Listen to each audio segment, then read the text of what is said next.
Today, during recess time in school, after having lunch, Rohan and his friends were playing with planes made of paper.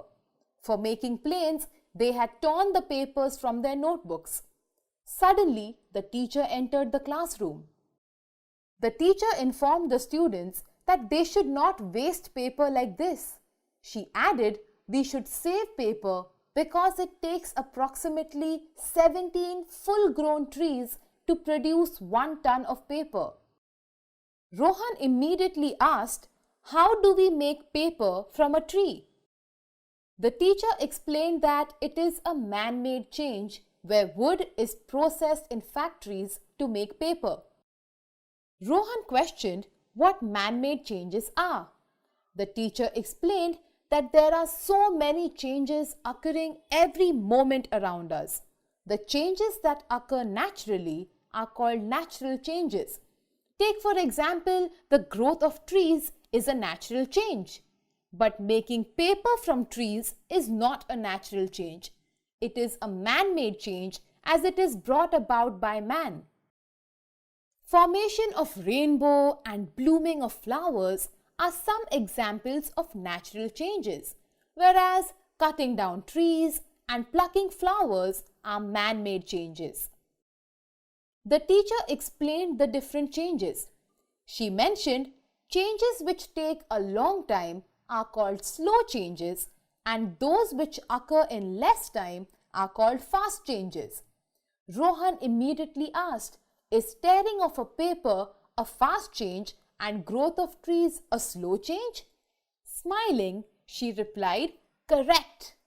She further added that blinking of eyes and bursting of firecrackers are fast changes, whereas baking of a cake and germination of the seed is a slow change.